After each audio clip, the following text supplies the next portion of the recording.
Musk, he'll enslave every one of us. Yes, welcome. Here, I'm Johnny Vedmore. I'm your host, and we're going to look at AI Safety Summit. How can the world avoid a tech catastrophe with the people who are making the tech that's going to be a catastrophe? This is what happens. Basically, we know that we got to watch the people. We say to the people, we got to watch you. And they say, okay, we'll be the ones organized with watching us. And then they create the infrastructure. And this is part of it. This is a summit, AI Safety Bletchley Summit. Park, where the last war was fought and perhaps won. Now the site of a new front on artificial intelligence and its power to bring both possibility and peril. Look at this, always with these. Can you see any faces you know in there? Can you see any faces you know? I'm sure you know a few. This is what they do with these summit things, don't they? They have all of these leaders. Oh, look, we've all come together to talk about this, and we're all going to be in unison. Ooh. And here's the committee that'll save the world. You may not recognise the faces, but Nope. AI powerhouses like the US and China are among 28 signatories that have come together for the Prime Minister's inaugural Bletchley Declaration. History will remember this moment at Bletchley Park. That's the government's man in charge of the AI task force. I don't think history will remember this moment.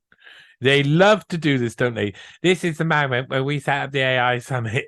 Now, first of all, just before we start on about how reprehensible it is that the person stabbing you should be telling you about knife, like the knife safety, and how you're obviously going to stab people. You look down at that logo and wonder how many twists and turns on those blocks there before you get a swastika. I'm pretty positive it's coming. Now, I don't know who came up with this logo or why they come up with it. It looks like they've run out of ideas, isn't it? Because that looks like a wonky, crappy logo. Anyway, we're in the AI Safety Summit, and these people who are going to kill us, and at the place where once upon a time they could have done with that power so they could have killed others, are going to tell us how they're not going to kill us, but we got to be careful about the fact they're going to kill us. To find common ground amid disagreement. UK and US spy chiefs sat mixed with tech bosses and some old faces. Ooh, spy chiefs mixed with tech bosses. Now, those two things are not mutually exclusive anymore, are they? Those things are completely and utterly overlapped. Nearly everybody I look at with tech bosses have massive links to the spy industry, to espionage, to the deep state, to all of that. We know Elon Musk has a load of Department of Defense links. We know that you don't get to rise to power and you don't get all of that wealth unless you agree with certain parts of it. You know that his great-grandfather was one of the ones who invented transhumanism itself, or the technocracy. It's sort of like the idea of where we're going with all of that was all part of the family. So obviously Musk is important, but you look at people like Peter Thiel. Peter Thiel was an FBI informant for years, has been an FBI informant, and these people only rise to the top because they are linked in with intelligence and they have bent over for intelligence. Otherwise, the intelligence services don't let them get to the top. So this is what is happening here. The tech people are in the crowd and their masters are in the crowd too. Including Nick Clegg. And you might recognise this man. Ah, look, it's Royal Society member. Yes, Royal Society, the one that welcomed five, like Neil Ferguson, Roy Anderson, well, he's Royal Statistical Society, Neil Ferguson, Jeremy Farrar, many others that I talked about in the Welcome 5 article. They're all members of the Royal Society, which seems to be like a way to do hidden things behind closed doors. And of course, honorary member is Elon Musk. Elon Musk being someone who's not saving us from AI. He's the type of person to stand there and say, we need to make sure we got protections so that AI doesn't go too far, and at the same time creating the things that'll get around those protections. The European Commission is currently investigating Elon Musk's ex for misinformation on the Israel-Gaza war. I've I mean, that's amazing. That's such double speak. That's triple speak. So the secret establishment man who's being trying to be painted as the hero is being investigated for misinformation or disinformation again about Gaza, Israel, while all Channel 4, BBC, and all the other ones are constantly misinforming and disinforming about that exact war. This is just the world we live in now, isn't it? This is a state of things to come. Not that he seems too bothered. He's here as the Prime Minister's guest, with a warning about AI's existential threat. Trust me, Elon Musk is not your friend.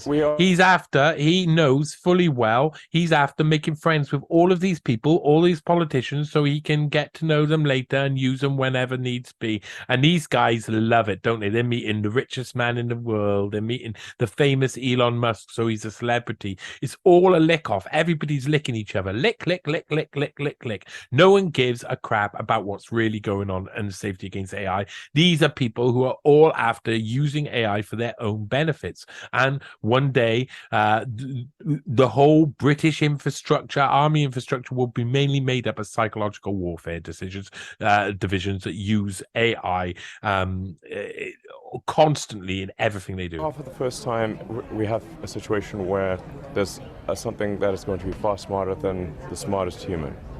No, they called him just Owner X. They haven't called him SpaceX. They haven't named all of the other things that he's part of, Tesla and things. They've just called it Owner X, and it's becoming like that. And he does the same thing all the time. He doesn't Yuval Noah Harari thing. He tells you what his mates are doing. He tells you, he says, oh, we got to worry about this. But all he's doing is projecting out what he and others are doing on behalf of the Department of Defense. This is it's just the same old routine. It's pasties all round. Space pasty. So, you know, we're not stronger or faster than other creatures, but we are more intelligent. And are we? And here we are for the first time, really, in human history, with something that's going to be far more intelligent than us. It's one of the existential risks that we face, and it's it's one of the existential risks that we're creating, he should say, and that we're looking to create to be better and bigger than our partners, because that's how it works, isn't it? That's how pioneering tech works. You go too far. Actually, the most pressing one. While Musk may rule over the tech world, our king weighed in with his own message. Yeah, his own message. He's part of the Great Reset, isn't he? Pushing all forward every bit of the technocratic agenda so that they can still remain relevant in the real world. Too dissimilar. The mod world. AI continues to advance with ever greater speed towards models that some predict could surpass human abilities, even human understanding. So the king has said the same thing, and yet it supports the World Economic Forum's Great Reset, supports all of the things that push towards it, supports all of the people that Herman Kahn and others said were going too fast and too quick and were reckless in their actions. So what will the world of AI look like? One of the three godfathers. It'll be a human brain with lights flickering inside. That is roughly what AI will look like. Let's go back a little bit. This is what AI will look like. Oh, things going off in your brain. Godfathers of AI, Professor Yoshua Bengio, sat down with us to talk about the need for regulation, as well as an independent new body made up of top scientists and academics like him. It's a global problem, and we need coordination at a global level. But we can't wait for 10 years to, get to a treaty, because the risks are coming in maybe the next few years. And here you go. He's talking. It's the next few years. We're not talking down the line. It's coming in the main challenge is coming in the next few years, because the same people who are telling you, oh, you've got to get regulation because they're coming in the next few years, are making it come in the next few years. They're the ones who are creating it recklessly. These guys are all reckless with what they're doing. Each nation is going to do their own regulation. Maybe some values are going to be emphasized in some countries, and some other values are going to be emphasized differently in others. But don't tell me we need a global solution for it, kind of like something like a World Economic Forum style solution. Countries, but we can all agree on some basic principles of safety. Yeah. And look, is that what you're hoping from Bletchley? Yes. So just having those conversations at the highest level is already the most important step. And what is the big risk? I'm a big What is the big risk with AI? This shows how, I mean, they've got a journalist to go and report on this who has zero understanding of AI, zero understanding of what the risks are. And nearly even most of the people involved in this are not going to tell you the proper risk, because the risks are that within a few years, you've got robots that eat humans and become stronger, more powerful, and program themselves. The other risk is that the other side gets it and puts robots like that at work, eating through us and using biomass as fuel. Yes, the EATR robot. I mention it again. EATR. It was made to use human and living biological mass to fuel it, so that it could. Can you imagine what it would do? It could fuel, be a war machine that's fueled by the dead. proponent of open source and open science. I'm a scientist. I want knowledge to be shared. But not all knowledge. Oh, is he going to just leave it there? Not all knowledge. When it's dangerous, it becomes like a weapon. Okay, so this is it. I'm a scientist. I want all science to be shared, all technology, except for the technology that we don't want you to have. Or if it's dangerous for us, then we want it, and you're not having it. So we'll only have that because we can't trust you, and we can subjugate you with it, and that is more convenient for us. Subjugating you with technology that you can't have. Don't allow anybody to have weapons. And when the weapons are very powerful, the rules are even stricter. Companies will have to demonstrate that their systems are safe before they even finish building them and deploying them.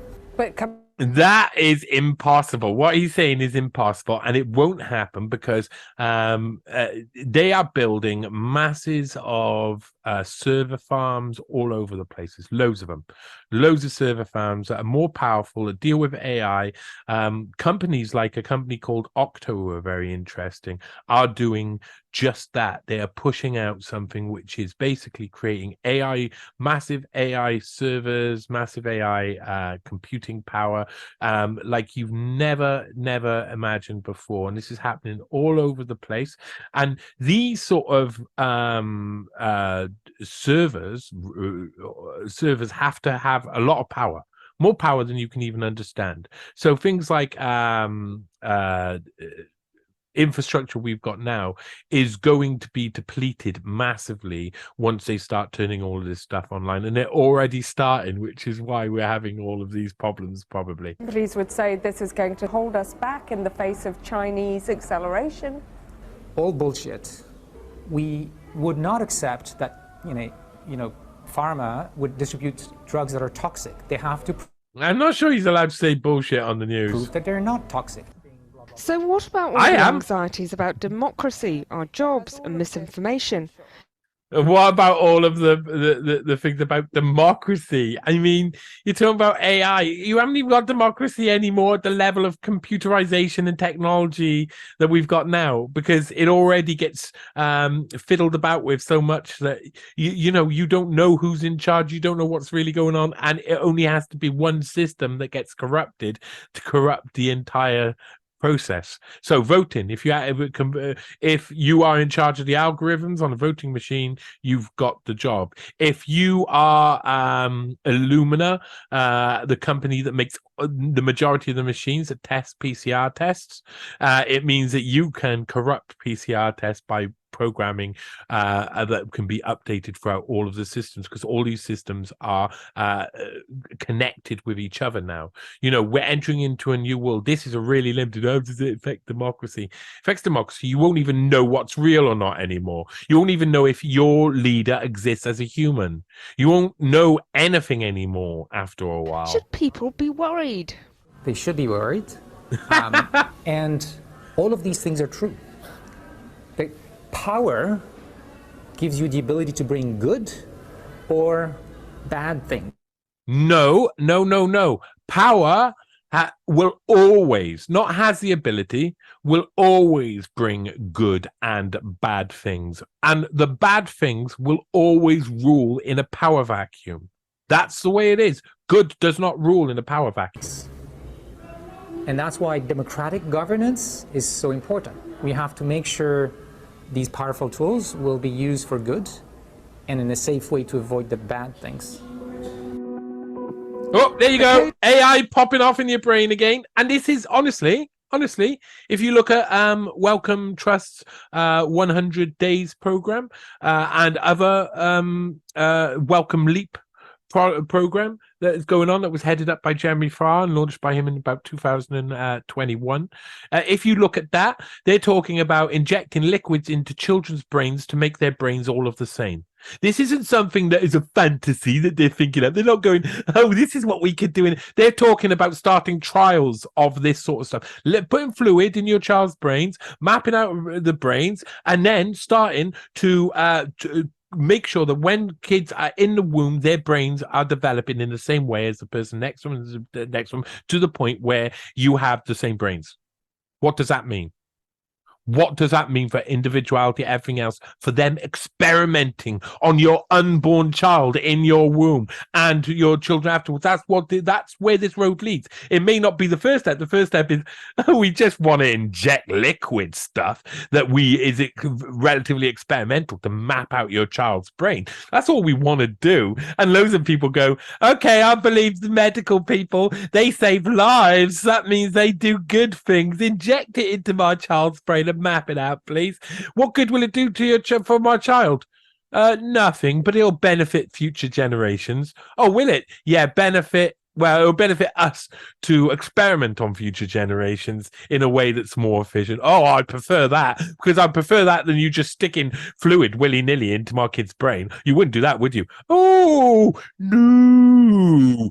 AI is going to do it for us nowadays. Breakers are sounding the alarm. But in many places, AI in the brain! AI is already helping improve people's health on the ground. Yeah, go on. So this is where the fallacy is brought. Okay, they've done their bit, like, oh, we should be careful. We should be careful. Doom and gloom. You know, that's the first part of a NEWSPASTY. That is the meat. The pastry. But the meat, the main thing of the pasty is this. They need to get your consent to do all of those bad things.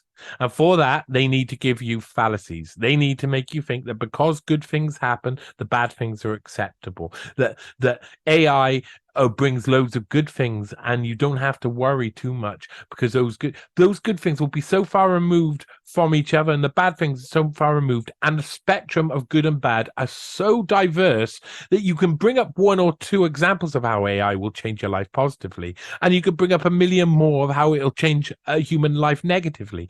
And both ways, it has the power to completely and utterly improve massive parts of humanity, and has completely the power to completely and utterly make us extinct and never ever breathe again, and for pain to be our existence and suffering under robo overlords. Which one's better? The good one or the bad one? They come together. They'll tell you the good, but they come together. Nadine, how are you? Good to see you. Hi Nadine. Yeah, I can hear you. Yeah, can you hear me okay? 100 miles apart, Dr. 100 miles apart, they can talk over mobile phones. How amazing. Nadine Hashash-Haram and Ewan McLaughlin discuss the 11-hour lung cancer operation that lies ahead. It's Dr. Nadine's AI program that's also in the room, recording every detail about the surgical techniques, the equipment, and every incision that happens. But yeah, we've freed up one side of the stomach and rolled it back on itself. So you may just be able to see the liver up the top left of screen as well. We don't normally have quite so many adhesions in this area. I mean, they're soft adhesions, but they're just taking a bit of time to carefully pick through. So that's coming nicely there. It's just a bit of just careful sort of patience, really, just to take it out. So basically, this is making a function of this operation that they already do a tiny bit easier, and that's good. It's good. It's good that people will be able to have safer operations and that these guys will be assisted in that way. That's not what the danger of AI is, though. That's not what the warning's about. This turns to a PR propaganda. This is what the piece probably was in the first place. We know there's dangers around AI, so we have to create things that show that it's not actually that dangerous and you shouldn't have to worry because there's all these good things. But the bad things by the bad people and the bad stuff being able to be made manifest by these bad people is the issue, isn't it? Dr. Nadine believes AI will revolutionise medical care, not Yes, just it in will. the UK, but around the world. I mean, I'm very God, I couldn't even imagine working in a hospital like this. It is insane, isn't it? excited about this space. I think there's a lot of opportunity for AI to improve how we deliver care. You know, you're sitting on petabytes of surgical videos, thousands and thousands of surgical videos that it's very hard for any human to sit and analyze them one by one and for it to be standardized and automated. And so AI plays a really great role by identifying patterns and then from those patterns trying to create certain suggestions. But AI doesn't necessarily do that. People program the AI to do certain things because this is artificial narrow intelligence. Don't misunderstand what this is. This isn't a machine learning by itself. This is what they want to give you the idea of. This machine goes in and does it. It can't quite do that. You give it the patterns to watch and it organizes the patterns in a much more sophisticated way than any other filing system or organizational tool that we've had before. And if we train it right, it can do a lot of these different things crossed over and be indistinguishable from magic. Remember the line. Advanced enough technology is indistinguishable from magic. We're about to see magic happen all around. Be careful. Magic isn't only good, it's also black magic. Should people not worry about AI then? I think that would be too easy. I think there is an element of needing to think about it and understand how it's being needed used. to think. For sure. Needed to think about it because you're talking about, okay, so medically, and look, she's staring into void on this one. She's not looking up into her head. She's looking for a way out of this one. But medically, it can recognize patterns, and then it's really useful for us. Okay, militarily, if you were to use it for military applications, it can recognize patterns and it can fire things consistently. So you could wipe out an entire people very quickly if you knew their patterns, how they worked, and how to destroy everything very quickly. That same technology, that same description of what you gave, put in a different context, is not just something we got to think about. Oh, we've just got to think about it, keep it in our mind, and have a little discussion about it while the big cyborg robots eat our brains. But what I hope out of this summit is we're going to be putting more thought around governance, structures, and how we build trust with the public around it. So you would welcome Building trust with the public. That's what this is all about. If Channel 4 News are not doing a serious news piece, it's doing a puff piece. It's presenting the sides of the people who are saying, oh, we're here to help you. We're here to fix you. We are your saviors. Put your fate in our hands. some regulation. I would welcome some regulation, yes. You need the public support. I would welcome some I think regulation. trust is fundamental. The issue we see, it's not the technology, and it's not the ability to use the technology. Technology. It's the problem is you. The problem is you and your friends selling out to the Department of Defense, to the Ministry of Defense, to all of the other defense contractors, selling out to the military all of the time, selling out to the worst people in society. That's you guys. You're the problems. It's here, it's existed. It's how we build the right trust and how we build the right narrative around it. Building trust and building how we build the right narrative. Again, I've just explained what they're doing, and she's now explaining to you that's what they're doing. They're building trust and building the right narrative. They're giving you a story about AI, one that you can accept in and say, I appreciate that story, and I like that story and where we're going, because it doesn't include the robots eating our brains on behalf of the Department of Defense, Elon Musk, SpaceX, and all of that stuff. I'm really glad that stuff stuff is in the narrative that you're forming. Let's see. I mean, really, it's really important to understand what she just said. The right trust and how we build the right narrative around it. How we build the right narrative, not the wrong narrative, not the truth. Trust is built with truth. Narratives are lies. The truth is a story that you cannot lie about. It will be represented in fact. A narrative that is created, that formed like that, is not the truth. Never will be. This woman here, she may look very nice, pretty, whatever. She is working for the deepest, darkest man on earth. You know, most patients, if you speak to them one-on-one and say, look, data could save lives. You know, using your data could help the next 10 patients in the system. Go on. And I think it's that we should be spending more time on rather than... Okay, but if you took those same people and said, but if we use that data in the wrong way, all of your family can be murdered once a revolutionary faction takes over and programs computers to do all of this. Do you want to do that? Oh, yes, that's what I want to do. Mass genocide. Potential for mass genocide is good. Well, let's not sell you that. Let's sell them, oh, this is all going to be good for your health. Okay, don't worry about the mass genocide. Debating if it's this algorithm or that algorithm. If you knew that by sharing your data, you could help the 5 billion people around the world that lack access to safe surgery, and you have confidence in the governance structure that's been put in place, She look at her eye movement then. That was really interesting because she knew that's where the problem is. Watch these. And it's all in the eyes. All in the eyes. you have confidence in the governance structure that's been put in place. And look at that quick movement.